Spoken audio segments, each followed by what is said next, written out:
एक स्कूल में लंच का टाइम होता है। सारे बच्चों की लंच बॉक्स को मैडम चेक कर रही थी। यूकेजी का क्लास होता है। 5 साल का प्यारा सा बच्चा बंटी अपनी छोटी छोटी आंखों से मैडम को देख रहा था। बंटी के आंखों में एक डर सा दिखाई दे रहा था। मैडम बंटी का लंच बॉक्स चेक करती हैं। उसमें 3-4 बिस्कुट और कुछ भुने हुए चने के दाने पड़े थे। यह देखकर मैडम अपनी टिफिन से बंटी को एक रोटी और सब्जी देती है। बंटी की आंखों में चमक आ जाती है। उसका चेहरा खुशी से खिल जाता है और वह रोटी सब्जी खाने लगता है। यह देखकर सभी बच्चे हंसते हैं और बंटी को चिढ़ाते हैं। मैडम सभी बच्चों को डांटती है और अपनी कुर्सी पर बैठकर खुद भी लंच करने लगती है। नमस्कार प्रिय मित्रों, मैं पुष्पा अपने YouTube चैनल पुष्पा देहाती वॉइस पर आपका स्वागत करती हूँ। स्टोरी में आगे बढ़ने से पहले आप सभी से निवेदन करूंगी, स्टोरी को लाइक और चैनल को सब्सक्राइब अवश्य कीजिएगा ताकि मेरा मनोबल बढ़ता रहे। प्यारे मित्रों, यह एक सच्ची स्टोरी है। इसमें स्थान और नाम काल्पनिक है। यह स्टोरी महाराष्ट्र के नासिक की है। एक स्कूल में एक बहुत ही सुंदर प्यारा सा 5 साल का बच्चा यूकेजी में पढ़ता है। वह पढ़ने में तेज और बहुत ही शांत स्वभाव का बच्चा था। उसका नाम बंटी था। बंटी के प्यारे चेहरे पर हमेशा उदासी छाई रहती थी। उसका कारण यह था, वह मासूम बंटी बिना माँ का बच्चा था। उसकी माँ 6 महीने पहले इस दुनिया को छोड़कर जा चुकी थी। उस मासूम के अलावा उसके घर में उसके पिता आनंद होता है। उस आनंद मुंबई में काम करता था, लेकिन पत्नी के मरने के बाद वह घर पर ही रहने लगता है। अपने बच्चे बंटी के देखरेख के लिए आनंद की 2 बहनें थीं जो शादीशुदा थी। बंटी के ननिहाल वाले और 2 बुआ कहती हैं, इसको हमारे पास भेज दो। इतने छोटे से बच्चे को तुम नहीं संभाल पाओगे। दोस्तों, बंटी जहाँ भी जाता 2-4 दिन से ज्यादा नहीं रह पाता। वह दिन रात मम्मी पापा कहकर रोता रहता था। इधर आनंद भी अपने बच्चे के बिना बेचैन रहता था कि मेरा बच्चा कैसे होगा, और उसकी पढ़ाई भी करानी थी। बंटी यूकेजी में पढ़ता था। आनंद बंटी को घर ले आता है। वह बंटी को सुबह उठाता, उसे नहला धुलाकर स्कूल की ड्रेस पहनाता। तब तक स्कूल बस आने का टाइम हो जाता। वह रात की बची हुई रोटी खिलाता और उसके टिफिन में 3-4 बिस्कुट और कुछ भुने हुए चने तो कभी मूंगफली रखकर दे देता। उसे इतना टाइम ही नहीं मिलता कि बंटी के लिए कुछ बना दे। बंटी जिस स्कूल में पढ़ता था वहाँ चाउमीन, पास्ता, चिप्स यह सब ले जाना अलाउ नहीं था। इसलिए लंच के समय सभी बच्चों की टिफिन मैडम चेक करती थी। जब बंटी का टिफिन चेक किया जाता तो वही बिस्कुट और चने के दाने रहते थे। जब कई दिन ऐसा होता है तो स्कूल से बंटी के पापा को फोन किया जाता है और कहा जाता है, आप अपने बेटे को टिफिन क्यों नहीं देते हैं? तब आनंद कहता है, अब आगे से ध्यान रखेंगे। अब आपको शिकायत का मौका नहीं मिलेगा। लेकिन कहानी वही चलती है। आनंद हफ्ते में एक आध दिन ही बंटी को लंच के लिए रोटी सब्जी देता है। बाकी वही बिस्कुट और चने के दाने रोज देता था। बंटी की जो क्लास टीचर थी उनका नाम सरिता था। सरिता मैडम कई बार बंटी के पापा को फोन करके बोली और फिर उन्होंने भी फोन करना बंद कर दिया। अब रोज सरिता मैडम अपनी टिफिन में से बंटी को एक रोटी और सब्जी देती थी और वह बच्चा बंटी बड़ी ही खुशी के साथ खाता है। उसका चेहरा खिल जाता है और अपनी छोटी छोटी आंखों से मैडम को देखता रहता है। मैडम को भी यह सब बहुत अच्छा लगता था। एक दिन मैडम को कहीं जाना था तो वह लंच के समय सभी बच्चों से कहती हैं, मैं कल नहीं आऊंगी, इसलिए तुम लोग कोई बदमाशी नहीं करना और अच्छे से रहना। जब बंटी सुनता है मैडम 2-3 दिनों तक नहीं आएंगी तो वह उदास हो जाता है। उसका चेहरा मुरझा जाता है। वह सोचता है अब उसे 2-3 दिन तक खाना नहीं मिलेगा।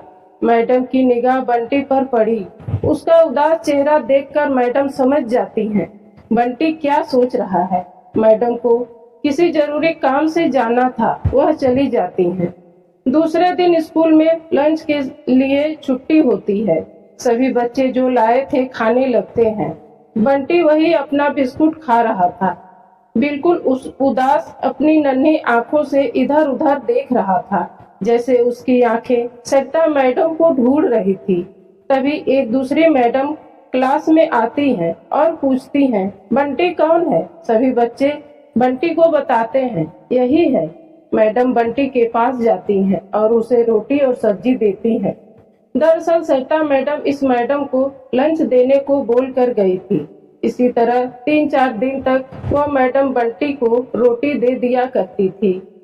चौथे दिन सरिता मैडम आ जाती हैं और आकर वह बंटी से इस तरह मिलती हैं जैसे कोई ममता से भरी माँ अपने बच्चे से मिलती है। बंटी भी सरिता मैडम को देखकर इतना ज्यादा खुश हो जाता है जैसे एक बच्चा अपनी माँ को देखकर खुश हो जाता है और जाकर सरिता मैडम के गले से लग जाता है। उधर दूसरी मैडम की वजह से पूरे स्कूल में यह बात फैल जाती है कि सरिता मैडम अपनी टिफिन एक बच्चे बंटी को रोज खिलाती है, क्योंकि बंटी सिर्फ बिस्कुट ही लाता है। यह बात प्रिंसिपल तक पहुंच जाती है। स्कूल प्राइवेट था, नियम सख्त थे। बंटी के पिता को फोन करके स्कूल बुलाया जाता है। आनंद स्कूल आकर मैडम से मिलता है। सरिता मैडम बंटी और उसके पिता आनंद को साथ लेकर प्रिंसिपल के पास जाती हैं। प्रिंसिपल साहब आनंद से पूछते हैं, आप अपने बच्चे को अच्छे से लंच क्यों नहीं देते हैं? रोज बच्चे को बिस्कुट खिलाना उसे नुकसान भी कर सकता है। तो आनंद कहता है, सर कौन नहीं चाहता उसका बच्चा अच्छे से खाए, पर मेरी भी मजबूरी है जो मैं नहीं कर पाता। प्रिंसिपल पूछते हैं, कौन सी मजबूरी है? आनंद कहता है, सर 6 महीने पहले मेरी पत्नी का स्वर्गवास हो गया।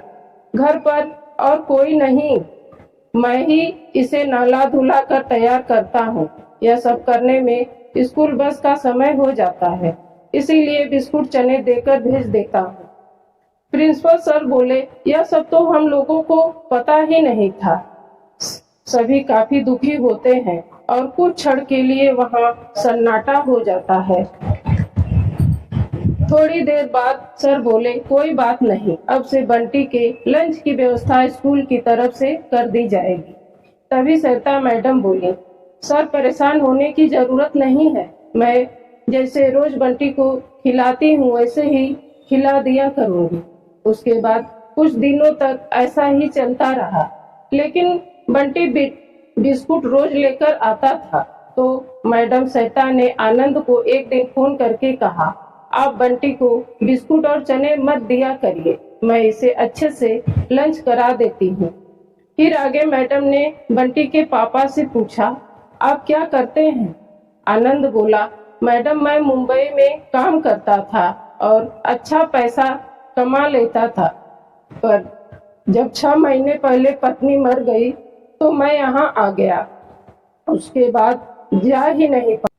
इतना छोटा बच्चा किसके सहारे छोड़कर जाता? मैडम ने कहा, इस समय आप क्या करते हो? आनंद बोला, कुछ नहीं मैडम, काम के तलाश में हूँ, अगर यहीं कहीं मिल जाएगा तो कर लूंगा। मैडम बोले, आप किराना की दुकान क्यों नहीं खोल लेते हैं? मेरे पापा की भी किराना की दुकान है, मैं उनसे मिलवा दूंगी, वह सभी जानकारी आपको दे देंगे। इस तरह आप घर पर रहकर कुछ कर लेंगे और बंटी की देखभाल भी हो जाएगी। आनंद को मैडम की राय अच्छी लगी और वह एक किराने की दुकान खोल लेता है। कुछ दिन में दुकान अच्छे से चलने लगती है। अब आनंद का सरिता मैडम के घर आना जाना कभी कभी हो जाता है। वह फोन पर भी सरिता मैडम से बात कर लिया करता था। 2 महीने का समय बीत जाता है। बंटी का बर्थडे आता है। आनंद सरिता मैडम को बुलाता है और भी खास लोग आए थे। बंटी की दोनों बुआ भी आई हुई थी। शाम होती है। सरिता मैडम अपनी स्कूटी से आनंद के घर आती हैं। सरिता मैडम बहुत खूबसूरत थी। 25-26 साल उनकी उम्र थी। बंटी केक काटता है और सबसे पहले सरिता मैडम को केक खिलाता है। उसके बाद अपने पापा को खिलाता है। इस तरह सभी लोग एक दूसरे को केक खिलाते हैं। जब तक सरिता मैडम रहती हैं, बंटी उनके साथ ही रहता है, जैसे एक बच्चा अपनी माँ के साथ रहता है। सरिता मैडम भी बंटी को खूब प्यार दुलार कर रही थी। रात को करीब 10 बज चुके थे। सरिता मैडम अपने घर जाने लगती है। तभी बंटी दौड़कर सरिता मैडम का हाथ पकड़ लेता है और कहता है, आप मत जाइए। सरिता मैडम बैठकर बंटी को गले से लगा लेती हैं और कहती हैं, तुम्हारे कहने से क्या होता है बेटा, तुम्हारे पापा तो कुछ कह ही नहीं रहे हैं। बंटी के पापा आनंद भी वहीं खड़े रहते हैं। वह कहते हैं, मैडम मैं इस लायक कहाँ हूँ कि आपको रोक सकूं? कहाँ आप और कहाँ मैं। जब यह बात सरिता मैडम सुनती है तो वह कहती हैं, ऐसी बात है तो आज मैं जाऊंगी ही नहीं। यह सुनकर सभी बहुत खुश हो जाते हैं। आनंद की बहनें अच्छे अच्छे खाना बनाती हैं और सरिता मैडम को खिलाती हैं। सुबह होती है। सरिता मैडम अपने घर जाने के लिए निकलती हैं। आनंद की बहन उनके पास जाती हैं और कहती हैं, मैडम जी आप बहुत अच्छी हो। बंटी भी आपसे काफी घुल मिल गया है। छोटा मुंह बड़ी बात। मैडम अगर आप मेरी भाभी बन जाती तो सब कुछ ठीक हो जाता। मेरे भैया काफी मेहनती हैं और दुकान भी अच्छी चलती है। यह सब सुनकर सरिता मैडम कुछ नहीं बोलती हैं और अपने घर चली जाती हैं। उनके जाने के बाद आनंद की बहन कहती है, भैया आप सरिता मैडम से शादी कर लो। तो आनंद कहता है, तुम पागल हो क्या? कहाँ सरिता मैडम कहाँ मैं, यह नहीं हो सकता। कुछ दिन बीतता है। आनंद के दिल में अपनी बहन की बात बराबर आती रहती थी। वह सोचता है, यह बात मैं सरिता मैडम से कैसे कहूँ। एक दिन वह मोबाइल से सरिता मैडम को मैसेज करता है और लिखता है, मैडम मेरी बहनें भी पागल है। वह कहती हैं आपसे शादी कर लो, पर ऐसा नहीं हो सकता। मैडम जी कहाँ आप इतनी पढ़ी लिखी, इतनी सुंदर और कुंवारी, और मैं एक बच्चे का बाप, शादीशुदा। मेरी बहनें भी पागल है, कुछ भी बोलती रहती हैं। मैडम जी आपके इतने एहसान है मुझ पर और मेरे बेटे पर, मैं कभी नहीं उतार पाऊंगा। अगर आपको कोई बात बुरी लगी हो तो उसके लिए माफ कर दीजिएगा। उसके एक दिन बाद सरिता मैडम का रिप्लाई आता है, जिसे पढ़कर आनंद खुशी से उछल पड़ता है। सरिता मैडम ने लिखा था, ठीक तो कहती हैं आपकी बहनें। यह बात आनंद अपनी दोनों बहनों को बताता है। परिवार में सभी बहुत खुश होते हैं। मार्च 2024 में दोनों की शादी हो जाती है। अब दोनों खुशी खुशी जीवन बिता रहे हैं। धन्यवाद।